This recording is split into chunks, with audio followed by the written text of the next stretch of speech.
Hello, everybody, and welcome to ExO Economy Town Hall number 15. 15! Appreciate your being here. We have an exciting show today. We're talking about Web3.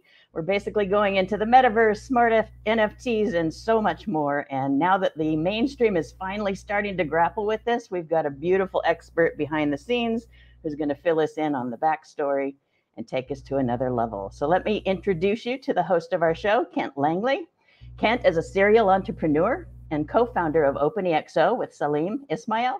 He co-founded and scaled the pioneer of cloud-based disaster recovery as a service, which was acquired by Acronis. Kent is a pioneer in cloud computing, blockchain, and distributed systems, and he's currently the Chief Technology and Operations Officer of ExO. So he's today's host of our show. Take it away, Kent. Oh, thank you, Nikki. That was great. So I can't believe it's 15. So well done again, and let's see how the show goes. And we'll have a little 15 quinceañera kind of thing here at the end. There you go. All right, thanks. Well, look, today's show is about Web3, and in particular, we have a really special guest that I'm super excited to have on today and be able to share with all of you who are watching. Our guest today is Eric Pulier.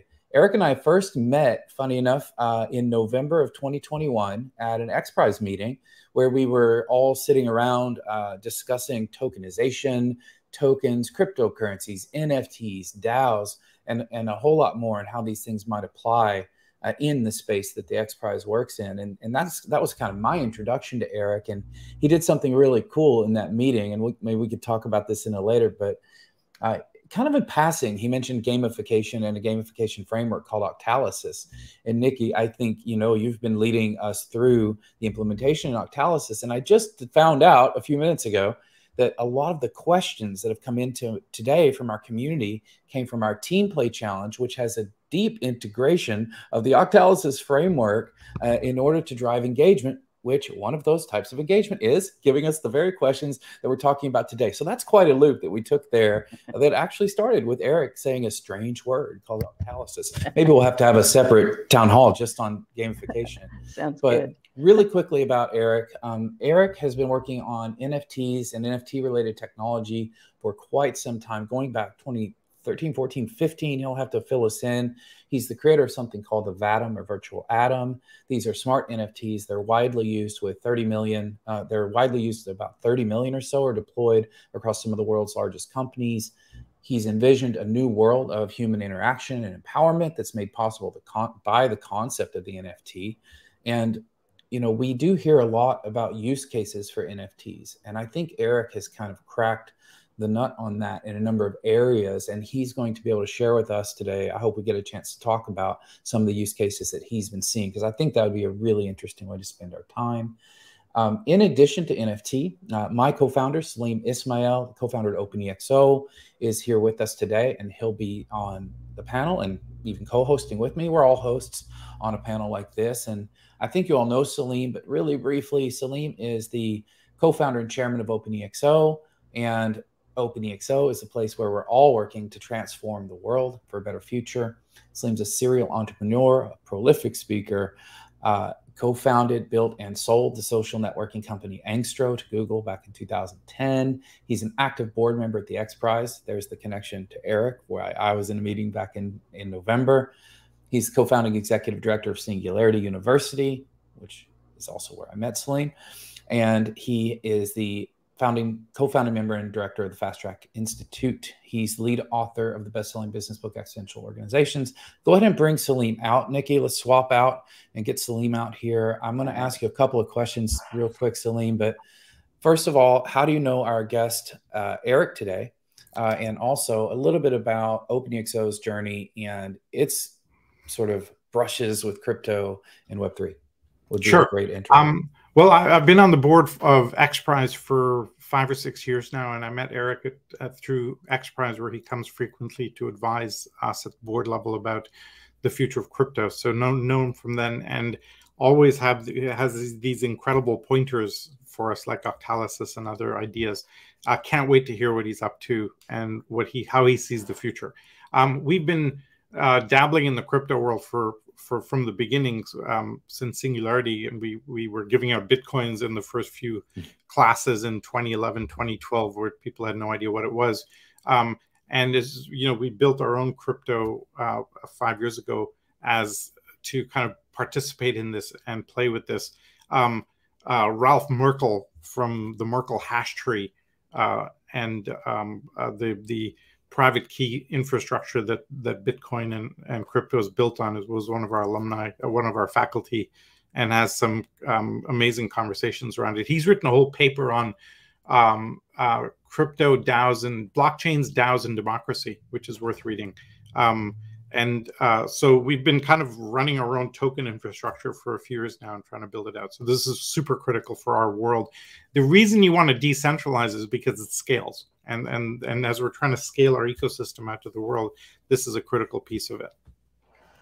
That's awesome. So, you know, today we're actively moving most of our infrastructure to Web3. So it's also really nice to have Eric here, because I think he'll have some insights for us that perhaps we'll be able to leverage as well.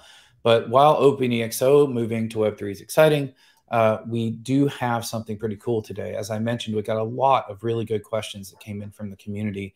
So I want to go ahead and let's get Eric out here. I just want to get straight to the panel. Hi, Eric. It's great to have you here today. Great to be here.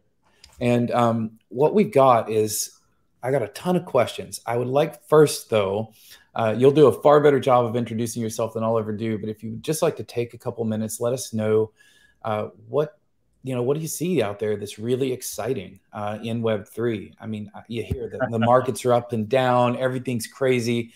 I actually love the down points in the market because it's an opportunity to redo, redeploy, get out there. But yeah, what do you think? What do you see out there that's really exciting?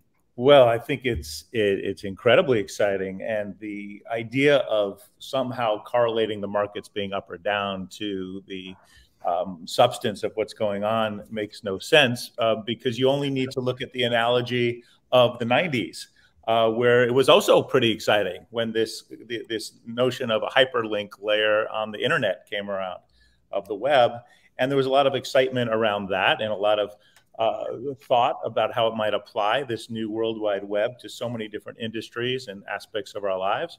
And then there was some sudden stock markets that went up and down in 2000, and people said, oh yeah, well, pets.com didn't work, so this thing's not going to work.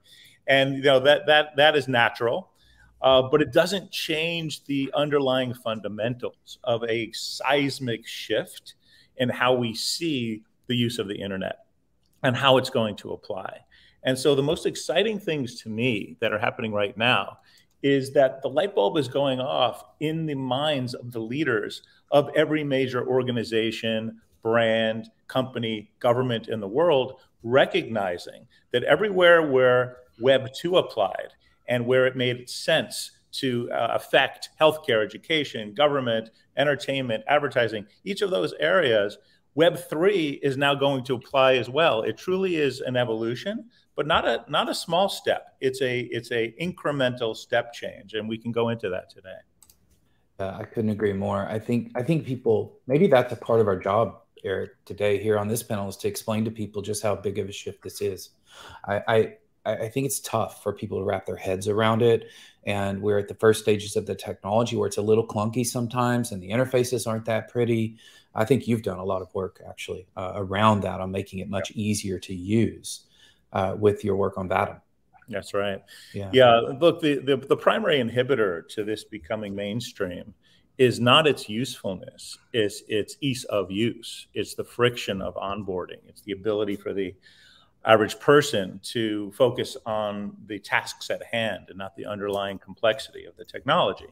And that's true with most early stage technologies.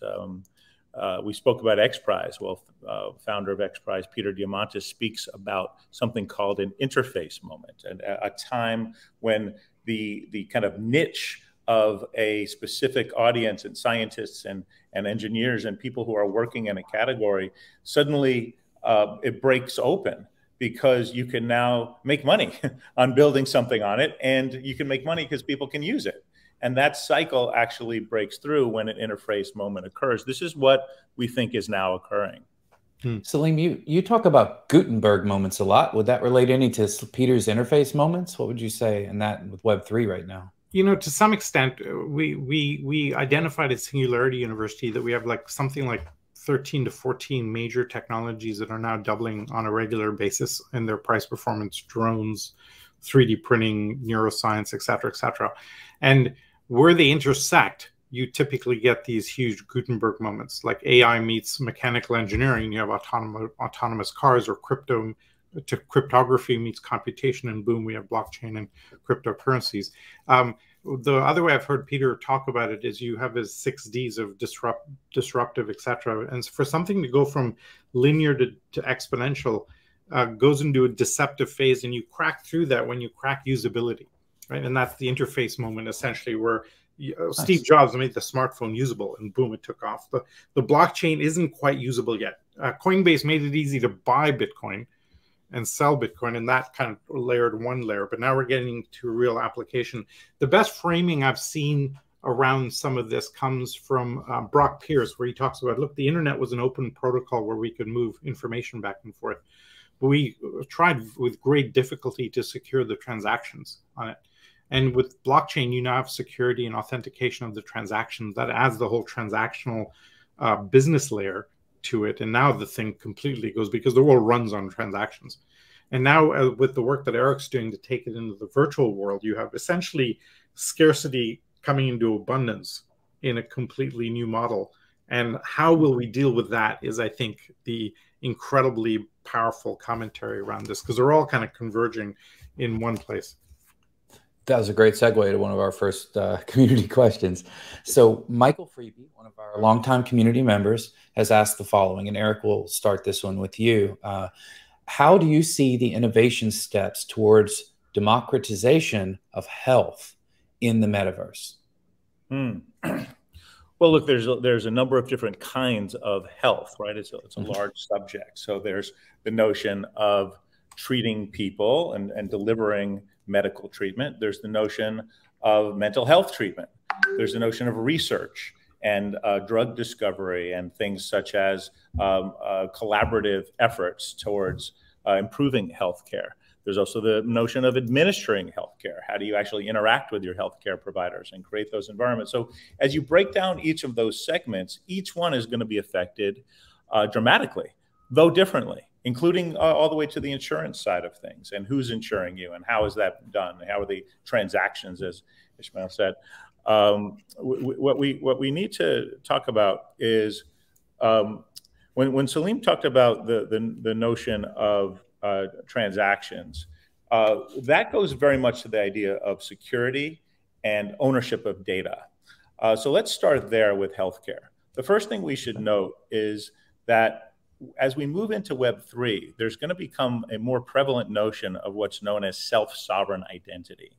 This is the idea that your health records, your information that matters to you, anything related to your personal data will be owned by you.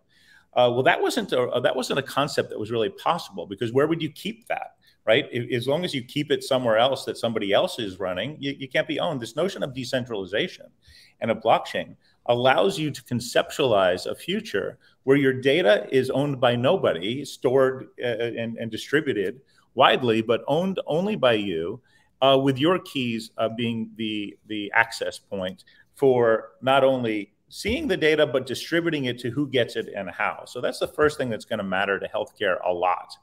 And also to better healthcare, because you can now collaborate among people without having to repeat that information or lose it as you give permissions.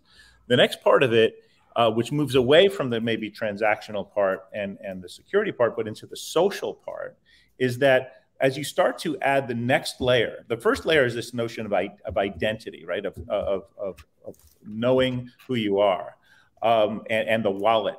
The next piece is the social aspect. So being able to spontaneously and otherwise interact with people in environments that create a different type of memory, a different type of experience, that's going to be absolutely vital for creating relationships between healthcare providers and patients across space and time. So for group therapy, for AA meetings, for anything where you want to come together and feel that notion of community and to heal together or to be led by somebody where relationships matter.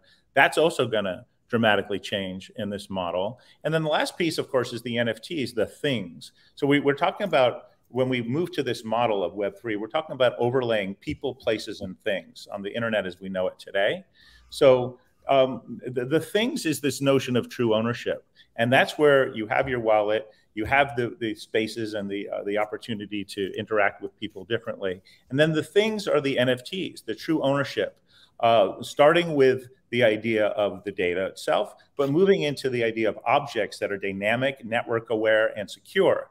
So imagine a prescription bottle, for instance, that is an NFT, that knows its contraindications and understands when it needs to be refilled, and it has a HIPAA compliant chat between you and the doctor built right into it. And rather than just get the physical item, you're going to get the magical digital twin as well, which is going to come alive within your healthcare system and not only provide these various aspects, but also tap into your social network so that you can actually get a social pressure to follow through on those indications or those health pathways. So we know that all of these pieces are now in place, and we're starting to see for the first time them coming to reality. So the notion of democratization takes each of these pieces and now makes it available to anyone who can get a wallet, even if you don't have a bank account. Now you're going to have access to all of these services and capabilities in a secure way. Awesome. The concept of a physical thing actually being applicable here, I think might be new to some folks, Eric. We've seen, I know that you're doing some work in the space. We know some other providers that are doing some work in the space. Salim, you have some connections. Maybe you can share a little bit about some of the work with our friend Vinay's been doing. But Eric, could you talk just briefly about how you mentioned a pill bottle, right? So this is a physical thing. Let's make it, how can you track a physical thing in the metaverse and tie it to this sort of, you called it a digital twin. Yeah. It's a second version. Yeah. Well, there's two practical ways to answer that question. One is there's enormous benefit even if you don't track it, right? So you have the physical thing and you have the digital thing. When you're getting the physical thing, the digital thing falls on your phone into your wallet, becomes part of your personal data that you now control, but it also allows you to give permission to allow that physical thing to communicate back to the doctors and let any other doctor, let's say you now go to the dentist and you want to let the dentist know what other medications you're having, they can, all those digital twins of the medications you have can communicate out and create a full picture so that you don't end up with problematic mixtures of medicines and you communicating effectively. But more importantly, that digital twin, whether or not it's connected to the physical one, is valuable. But now, obviously, with IoT devices and sensors, we're going to start to get some really interesting capabilities because it will know how many pills are left in the bottle. Yeah. It will know where it's kept and the temperature and whether you have to move it. And it will do all sorts of things that the physical world will now communicate into the digital twin, and with the appropriate permissions, tell the right people the right things. Well, I think there's a big space, and as our population ages, the pill bottle example is a really good one to take a close look at. Salim, we've seen other technologies that are connecting physical things to real things, tying those to digital twins in the metaverse. Your thoughts? It allows us. We have this idea of super citizens creating communities of enabled, civic-minded folks in different cities. And there's a project that we're looking to partner with that creates a metaverse version of that. So you can work out social issues and governance models in a collective group online that then can bring into the physical world, right? And the kind of bouncing between the two becomes really fascinating. I've gone kind of deep in the NFT world over the last 6 months, and one of the fellows that I track, Michael Janssen, who's brought me down this damn rabbit hole, has a different avatar for every Discord channel that he's in, because you can have different identities, and why not, right? And so that concept doesn't occur to some of us at this age. Like, you would have a different avatar for whatever metaverse you're in or whatever Discord channel you're in, and that gives you infinite exploration. And I think there's something incredibly profound around trying on different ways of being in fascinating ways as a way of self-expression. Forget tattoos; you have like infinite variety now in that model. So there's something amazing there to be explored, and we can see that with the explosion of art that's coming out in the metaverse. Thank you. So I'm going to shift us a little bit away from the sort of pill example and the this particular line to go to a question from community member Steven Rodriguez. Steven has asked us, and this one comes up a lot. He's asked us, how do you think that the spread of NFTs will affect the real estate market, and how long would you say it will take to experience a real change in the market because of these technologies? Well, I think we're seeing real changes now, but I think I understand what the question is in terms of the profound change that might occur when real estate itself is more prevalent in its tokenization and in how, let's say, title is actually moved on blockchain. So starting with the last one, I'm not very optimistic for a short-term shift in, say, title in this country. In other countries, I can see it happening very quickly.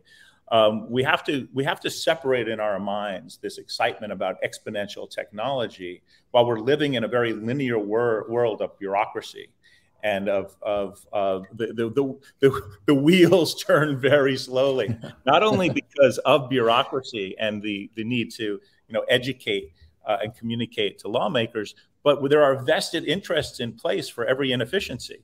It's not like, oh my God, this is amazing. We can save money. We can move things quicker. Well, what about all the people making money on all the inefficiency and not just graft, but just normal, healthy and let's call it perfectly legal jobs that are not needed if you actually thought it through better. That's not going to go away anytime soon, but that's okay. Because what we are going to get, I believe, in a short period is much more regulatory clarity around things that you can do legally. So it's one thing to change the entire system and then say, okay, if you own this NFT, you own this piece of land legally. That's going to take a while. But what's going to happen sooner is a lot more clarity with people understanding how they can band together, tokenize real estate, distribute it, and manage it in DAO-like structures. That's going to happen really, really imminently, and it's going to be fundamentally important. Now, the other things that are maybe less profound but are happening already have to do with how the metaverse is going to impact experiencing real estate. You may want to rent something, or you may want to build something. Right now, for decades, probably you can go into CAD models and understand it in 3D. But it's only recently that you could rapidly go in a social environment and experience it together and understand that in a different model.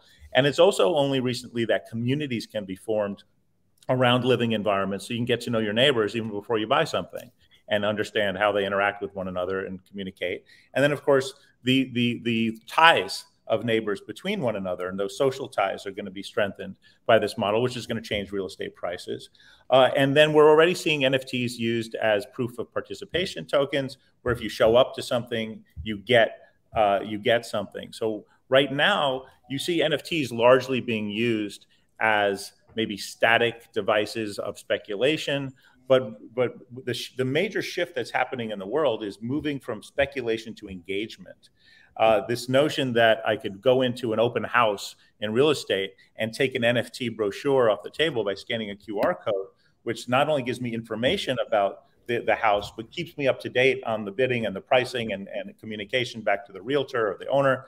That is something that is new, and I think is going to have a profound change on the real estate market. Well, that's going to lead us right into another question. That was awesome. Salim, did you want to add anything on that before we jump on? No, if I start responding to the 18 major points that Eric made, we'll be here forever. Let's just keep going. That was awesome.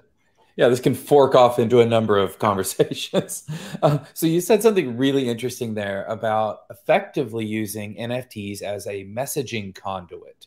So there is an assertion, we've heard this around and around, that NFTs might be important in the world of marketing. One of our community members, Luca Leonardini, Luca's out in Italy. Hi, Italy. Hi, Luca. It's good to see ExO Italia out there today. How long before NFTs will be the new brand and marketing language for every business? Oh my gosh. Well, this is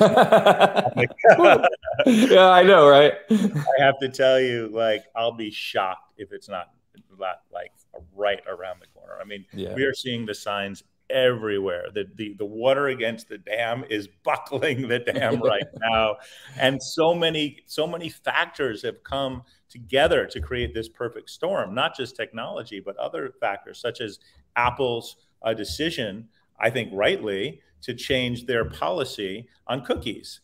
So it's much harder to surreptitiously gather data on people and use it in nefarious ways and sell it. I mean, Facebook, now Meta, lost $10 billion when Apple decided to say, hey, you know what? You got to kind of tell people about what's going on here.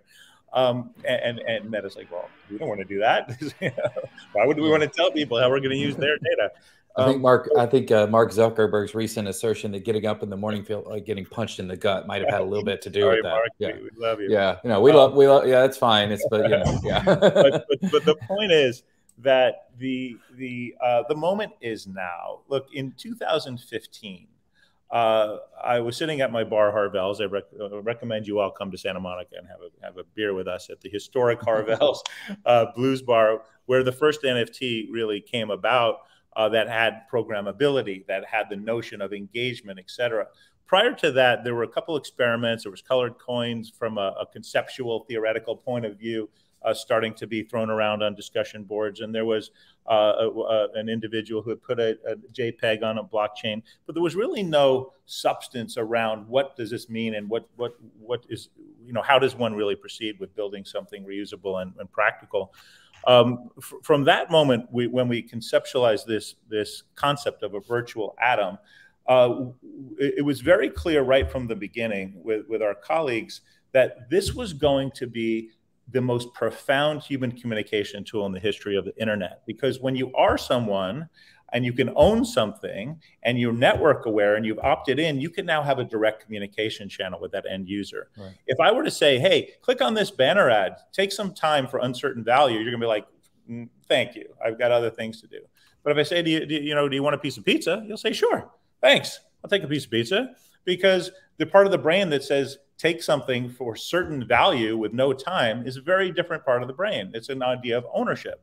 Now, if that magic piece of pizza could be moved to your brother, even if you're gluten-free, you'll take it because you can give it to someone else. And if it was network aware, now you're taking the pizza, you're opting in to a communication channel with that pizza place.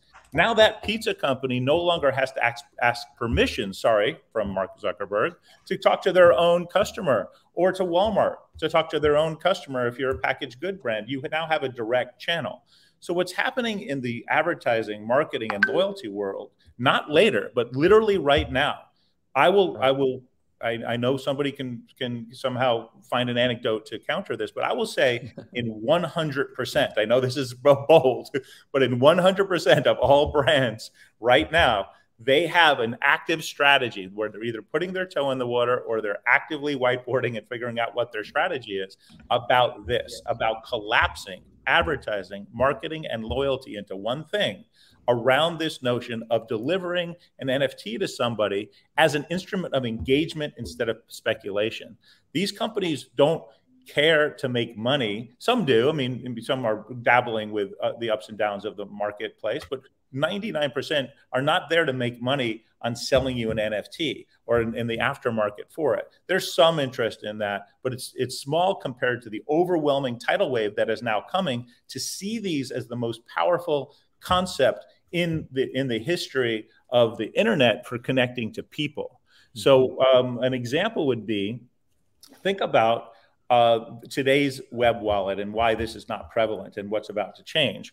The minute that you say, hey, take this drink and it's an empty bottle, and if the Lakers get over 100 points, it'll fill up, give you a free one, and spit out tacos. I don't know. It's some kind of enticement that is network aware, that changes state, that is gamified, and that gives you the connection. If you want to give that to somebody and you say, oh, and by the way, plug in your MetaMask, you will lose 99% of your audience instantly. And that's because it's just too hard to use. Yeah, we have MetaMask and we like it, and we have our colleagues do, and it's fine.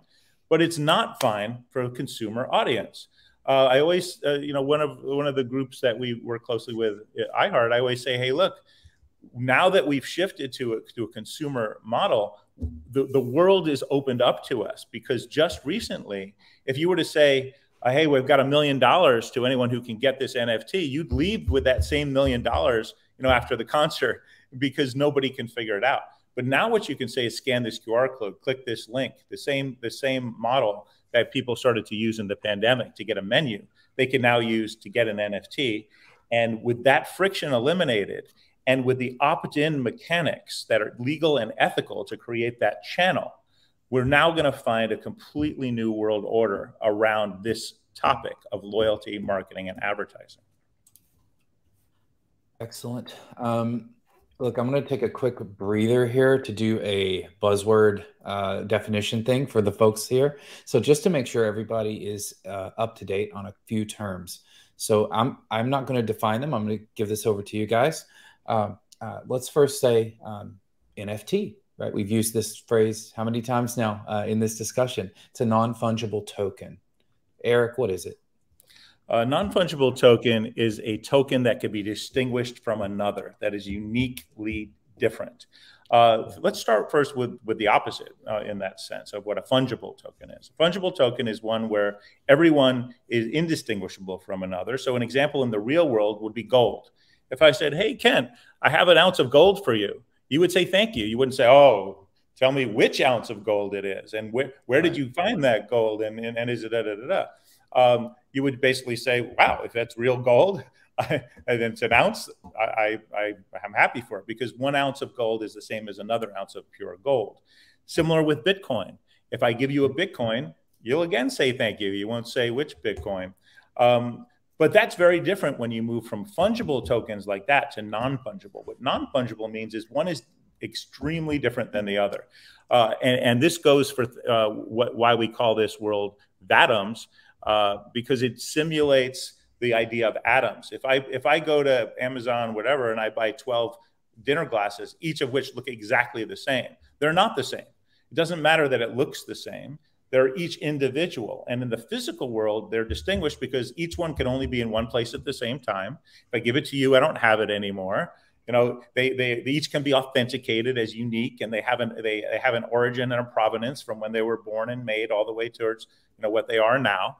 And so these real world checkboxes that lets the brain understand that something is different than another and therefore tradable, unique, and different is now translated into digital terms, where now we can take something made out of bits and give it all the properties of atoms. We can actually distinguish one from another by putting these on a blockchain for the use of authenticity, uniqueness, traceability, provenance. We can now know that there's only one of these in the world. Even though it looks exactly the same as another, you can distinguish them like you can with physical objects in the real world. So an NFT is a non-fungible token where every single one can be distinguished from the other and validated on the blockchain.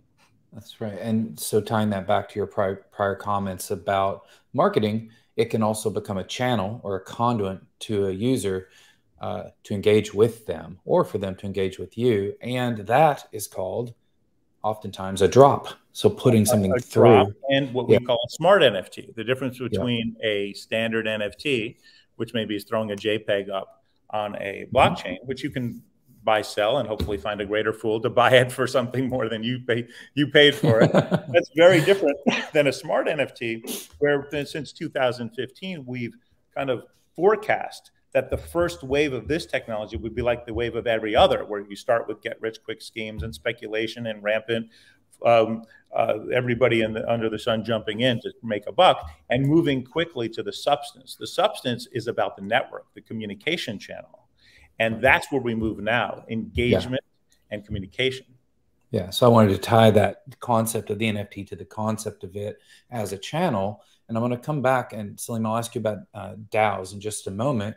But Eric, you brought up something really important about how you were talking about the improvement, basically, of the user interface being of critical nature to the advancement of these technologies. Today, yeah, you have to put in MetaMask, you have to use it, you lose 99% of your users right at that moment. But it's actually the non-custodial nature. I'm going to throw another word out there, non-custodial. There are a number of companies now that are allowing us to build user interfaces in a non-custodial way for NFTs and fungible tokens. And I think this is an incredibly powerful transition that's enabling us to make better user interfaces. Do you agree? Completely agree. Everywhere where you can remove friction and complexity adds an enormous percentage of the addressable audience. Yeah. I happen to be someone who believes that 100% of humanity, or let's put it this way, 100% of the population on the planet who has access to the internet, because that isn't everybody, will have a Web3 wallet. A wallet that is capable of holding NFTs, communicating. And this is a very important thing for society, not just to advertise to them or market to them. Right, of course. That's an important thing to most companies. But what's important to society even more is that every individual will now be empowered to express themselves and get paid directly. This direct communication channel goes both ways. I can communicate to you and give you a benefit as part of an ongoing relationship that I'm building as a brand. But as an individual, I can also do a unit of work. I can also express myself in a spoken word or what have you. And I put my piece of content out there and get paid directly without intermediaries. That's a profound shift in how work and creativity is going to be expressed. I couldn't agree more. I've spent a fair portion of the last 8 years of my life building into things like that. Salim, something Eric just said is really interesting. Imagine if everybody in the world had their NFT that was their unique identity or some form of unique identity. It doesn't necessarily have to be an NFT, but we'll use that in this case. Well, that'd be the world's biggest DAO because we'd all be connected in that way, wouldn't it? But first, what is a DAO? Distributed Autonomous Organization. Salim, you want to take a crack at that one? Because it's deeply tied to all the things we've been talking about. Yeah, so when we put the model together for exponential organizations, I just want to go sideways just for 1 second and mention the concept of engagement, which was one of the major attributes with gamification, etc. If you think about all these successful blockchains, Cardano and Ethereum and Lord knows everything on those big lists, they're essentially taking a community and adding crypto economics to it. And so it becomes a massive accelerant to engagement. And so you're having $10, $20 billion blockchains pop out of nowhere just because they figured out how to manage the engagement model powerfully. And so that's one vector. It's like adding gasoline to a fire and just things just explode very fast. So that's one incredibly powerful concept that's happening. The second part, where you now think about the bringing engagement into and automating it. The thing for me that's incredibly powerful about the work that Eric and others have done is the thing that's powerful about an NFT is the fact that it's programmable. And now you can manage a community at scale. And we've never been able to do that in an automatic way before, right? And now for the first time ever, terrible Web 2 email marketing lists was as close as we got. And now we can kind of manage behavior and tweak knobs that we never had before. And you take the Octalysis framework, for example, applied to NFTs and a gamification network and engagement in a crypto economic model. Essentially, everything in the world will be running on that model over the next 5 to 10 years. And if it's not, it's just going to get left so far behind, it'll be irrelevant. And I think that's the incredibly powerful aspect, is the programmability of it, that now gives us the opportunity to reward behavior, encourage users. All these different behaviors and incentives can be put into play, paid forward models, et cetera, that are incredibly exciting. And I think the pace of innovation is going to explode now in terms of how we see these. I just want to recount this quick experience in this NFT world.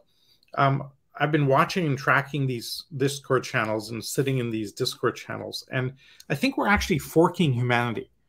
Like there's now a subculture in these Discord NFT projects where the language, values, morals, economics, behavior is completely distinct from the real world. Just for example, you never, ever, ever hear the word US dollar. You only ever hear this was half an ETH or it was 0.2 of an ETH, or I bought it for 0.08 and then I sold it for 1 ETH. Their complete unit of account is Ethereum. Right? And that's just like really bizarre. It never occurs to them that how do you try? I'm sitting there going, oh, that means Ethereum is worth X. I keep mapping it back to the old world, and they're completely living in the new. And there's something profound happening that I think is worth watching very carefully. It's just, and as Eric mentioned before, when you have this type of thing, you have choice and you have optionality, and that diversity gives you creativity, just as a latent pattern of what's happening. Perfect. So, like I said, I'm going through a kind of a buzzword bingo thing here. I want to talk about. Let me just come back to DAOs. Yeah. I went off totally on a segue. So the fact that we can automate engagement allows us now to manage an organization auto-magically, basically, because you could basically say, hey, here's the thing I want to get done, post it up, somebody picks up that thing, agrees to it, signs a tick box, is awarded a smart contract around it. When they fulfill that task, they basically bring it back and go, I've done this, I've cleansed up this piece of data, I've done whatever. And now you can essentially manage an entire organization completely autonomously. And it doesn't, right now, for the last few months, DAOs have been the biggest buzzword ever. There's a huge hidden problem with DAOs, which is governance. Doing decentralization and governance is kind of a holy grail. And managing those two dynamics are going to be very tricky. We see the same thing with cryptocurrencies, where people say they're decentralized, and if they really are, then no decisions are being made because everything's so goddamn decentralized. Or they pretend they're decentralized, but they're really not, so they can get decisions done quickly. In which case, then the cover comes off, and you're like, wait a minute, you're five guys in a room trying to control the whole thing. So this is a big challenge that we'll have to navigate. We've, in our world, because we saw this, we've taken very, very slow, steady steps over years to manage engagement and governance into a broader community. You can't go at it quickly, and I think it's going to take a lot longer to realize the full value of DAOs that people realize. Yeah, I couldn't agree more. There's one other concept I want to throw in to kind of to touch back on all the words we've been using and make sure they mean something to everyone. This word wasn't stated exactly, but I'm going to bring it up. It's called utility, and I'm going to tie it back to your dinner glasses example, Eric. You know, what's the utility of a verifiably unique wine glass at dinner? Well, you can put your drink in it and drink the wine. That is its utility in that case. It may have other forms of utility as well. It may be beautiful. It may be valuable because it's an antique. There's lots of fun things there. But this concept of utility, how would you go about defining the utility of a token or a cryptocurrency? Well, the utility will vary dramatically based on the use case, of course, the sector, the particular need at that time, and why it was created. The idea of utility goes right into the notion, as I think Salim rightly put, of programmability, right? The real value of these NFTs is going to come in their programmability and their network awareness, the ability to change state over time with long-running code and to actually communicate outward. So what you want the NFT to do, that's its utility.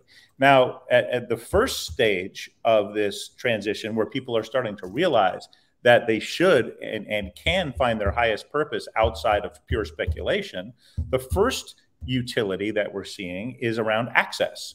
It's a ticket. So, and it may not do much, right? It's just the ownership of it acts as a ticket, which gives me access into an IRL, and there's another term for you, and in the real world access to something like a VIP meet and greet with Taylor Swift, or you know, getting into this restaurant. As opposed to a virtual environment, like a metaverse type environment, will get you into an area of it, or into the entire space, or into an area of it that you couldn't otherwise. So that's the first step.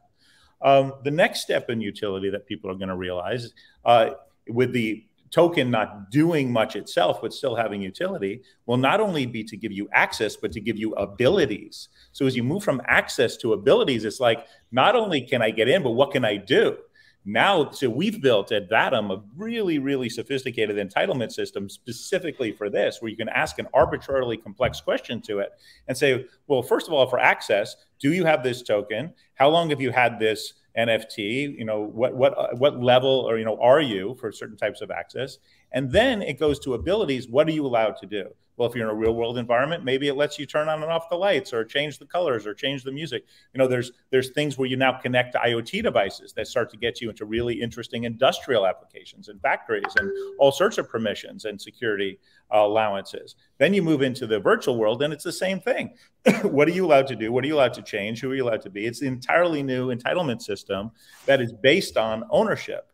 Because of the secure nature and the knowledge, because you can also use two-factor authentication and biometrics to know that this is the person who has the wallet, that wallet is connected to, you know, ownership of these things and those permissions, you now opens up an entirely new wave of capability. But now if you move away from the basics of access and entitlements around abilities, now you start to ask yourself, well, what can this thing do?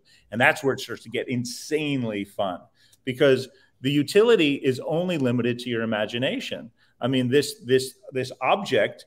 Imagine the old Tamagotchi characters. It's the utility. What's the utility of a dog? Well, I don't know. For me, there's massive utility. It keeps me happy, or he and she keep me happy. They happen to be right here, and we offer utility to each other in companionship. But now you can start to say long-running processes and having a virtual pet or a plant that if you water it, is going to grow and start to sprout gifts. So there's an interesting engagement modality in gamification. What makes someone come back to your engagement, right? Because you're not just surreptitiously targeting everyone, you have to earn every day your keep. Just like with any relationship, is it going to fall apart if you don't do the work and show up and communicate effectively? So now, let's say I gave you a plant from my company, and every day that you don't come back and don't water it, virtually, virtual NFT, it starts to wither. But you do come in and water it, it starts to grow. And then as it grows, it starts to sprout gifts. And those gifts are other NFTs, which fall into your wallet and then create other forms of engagement, et cetera. So now that I'm engaging, I'm creating, I'm gamifying. And so there's utility in the notion of the gamification and in the notion of how that leads to further engagement. There's also utility around very simple things, such as gathering first-party data. So it was asked before, when do we think, or why do we think this is such a seminal moment in the shift from speculation to engagement and advertising, marketing, and loyalty are going to break first? It's because of first-party data. The customers want to know, the brands and the companies want to know who their customer is. The way you do that is you can create a value-based relationship where they tell you. And they say, sure, I'll opt into this relationship. And now I'm going to let you communicate with me. And I'll tell you that I live in Aspen and I love this type of music, or I'm over 50 and I like basketball, whatever it is about me, because I'm going to get value for that. That's called zero-party data. So gathering zero-party data, which is data that you willingly give up for value, in addition to first-party data, which is data more about you that is gleaned, but in an ethical and legal way, is now going to inform the utility of these NFTs to bring value to you that is personalized at scale. And so I think what we're seeing now is the advent of the next generation of NFTs, which is really where we started in 2015, but is now going to become prevalent as objects of engagement that have utility for a purpose between often the creator and the owner themselves. We were talking about interface moments earlier, and we talk about engagement a lot today. Something very interesting happens when you have NFTs that you can combine to create other unique forms. I think there's going to be a lot of unintended consequences that emerge from that sort of thing, because when you combine access here and some other right over there and data over here, some people are going to get good at combining these things to possibly create not what any of the individual creators intended. So that's going to be interesting. That's going to be really interesting, actually. Yeah. I hadn't thought about that too much. That one's going to be a takeaway for me to dive into a little bit. Salim, we talked about DAOs a little bit, and we're talking about Web3. Web3 and DAOs are related. The concept of the exponential organization. How would you relate the concept of the exponential organization to a DAO in a Web3 world? Well, if you look at a spectrum of old style organizations at one extreme being top-down hierarchical command and control pyramid structures designed for efficiency, designed for predictability. Right. This is essentially the classic coming from a military model. Then you move to agile Scrum type models and kind of people being operating self-managing systems driven by OKRs, etc. And you go to the full extent of that, you have basically DAOs running on a Web3 platform where all the interfaces, HR is essentially automated completely. Okay, in this model, and everything is a self-provisioning aspect. So somebody comes along, can basically tick a few boxes and join that DAO. You don't need a human being involved. Everything's done automatically. That spectrum, we've been moving down that spectrum over the last 20 years. The birthplace of what we call ExOs was probably Amazon Web Services, because now you can take computing off the balance sheet and make it truly variable cost. And little by little, we've been automating aspects of this. This completely threatens the existing hegemony. This is what is incredibly powerful. Like as Eric talks about marketing, you route around the Web 2, Facebook, Apple, Google kind of marketing structures, and everybody can own their own. And the marketers, a brand can have its direct relationship via an NFT to the end user. They don't have to go through one of these other filters, which are extracting huge ad networks, etc., that are extracting huge value for very little, just because they happen to be the aggregator of it. And so this kind of completely changes the game. You take that to the full level, essentially there'll be more and more organizations will be operating on this new model over time, because it's just more adaptable for the world. And you can have infinite variety. You can change smart contracts that apply to a large group of people very quickly. And essentially you can adapt in a real-time basis to a new reality of how the world is changing, especially as our old industries kind of start to collapse.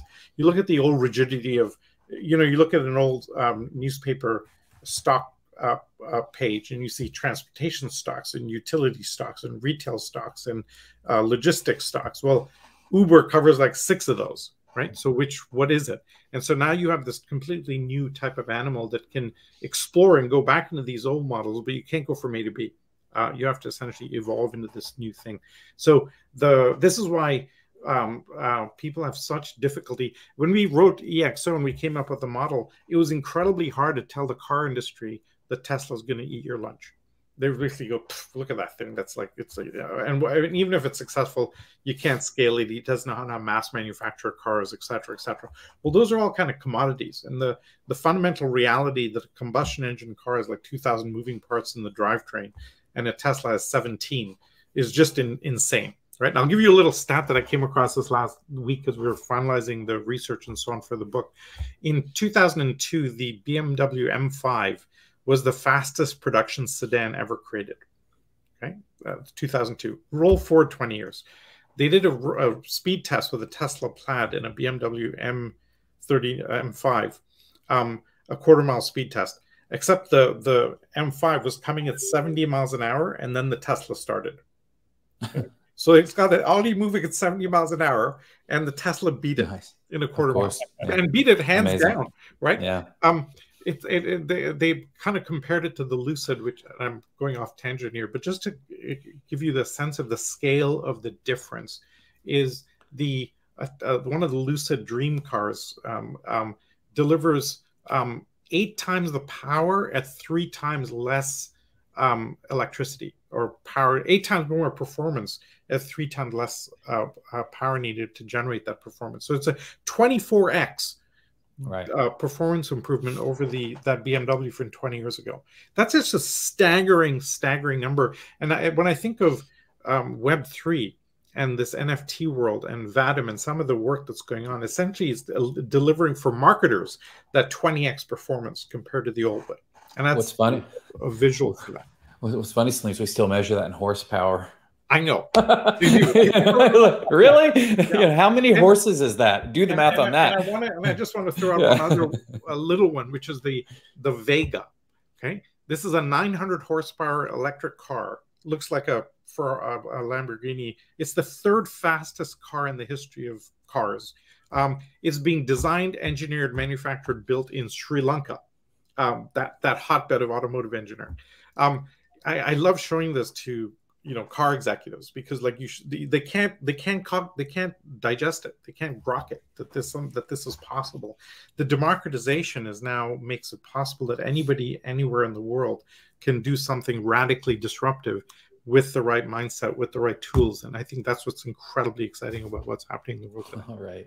Well, I love that you love doing that to executives, Celine. That's one of the things I love about you. It's like our job, it's just right? fun, right? It's like you got to break the old for the new to. Who can I?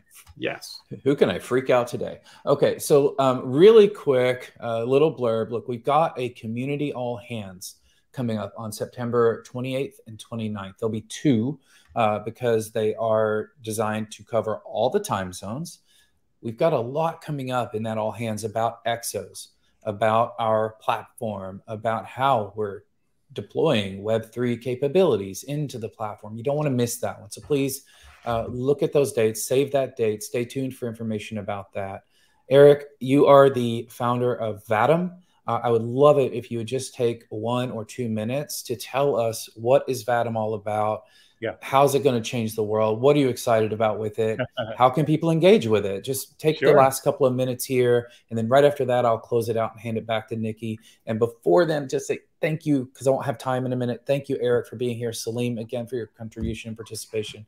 Incredible. I've really enjoyed this one. I'm going to go back and watch it myself later. It was really fun. Sure. Eric, tell us about Vatom. Sure. Thanks, Kent. And thanks, Salim, for having me here. It's been a pleasure.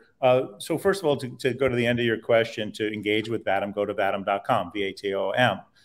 Get yourself your own metaverse. Get yourself your own wallet. Make your own NFTs and engage. Think of Vatom as a Web3 operating system. Think of it as abstracting the complexity for you to make your own Web3 community and to leverage the power of all of these things we spoke today quickly and accurately for engaging your audience. If you think about the Web 2 and thinks of the complexity of creating, let's say, a store with all the complexity of scaling an e-commerce environment, well, Shopify came along and said, press this button, have a store, scale it infinitely, and focus on what you do best. The Shopify of the metaverse, the Shopify of Web3, where you can basically automate all those pieces and then bring it out at scale to leverage that for your business of any size. That's the Vatom platform. And the reason why we're excited about it is because we truly believe it represents the next generation of the internet, a generation that's going to engage more deeply and bring the human back into the equation. So very exciting to be part of it, and I hope you'll all check it out. I love it. Thank you, Eric. Thank you so much. I'll let you go at this point. Stay backstage so I can say a couple of things just in a moment, but I'm going to have to take us out because we're right at time. This was fantastic. I enjoyed it very much, as I have all of our prior conversations where I've had the chance to be on with you, Eric.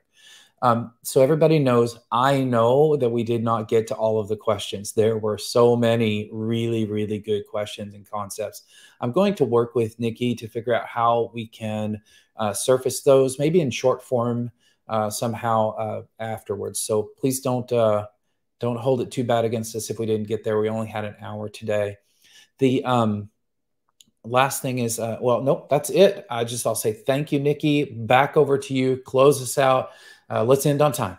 All right. Thanks so much. It's been awesome. Thank you, Eric. Thank you, Salim. Thank you, Kent. It was brilliant content. Again, we're going to repurpose it, chop it up, send it around. So be looking for those in our social media, in our websites, in our email platforms, everywhere you can find us. We will be sharing for sure. And I am in the Vatom platform, and I'm such a newbie. It's like, I rely on the team to bring me into the fold, but I'm looking forward to it and exploring where we can go with this. But thank you, everybody. We will put the replay in all of the social channels, so you need to watch this over and again. Talk to you soon, and we are out. ExO Economy Town Hall 15. Thank you.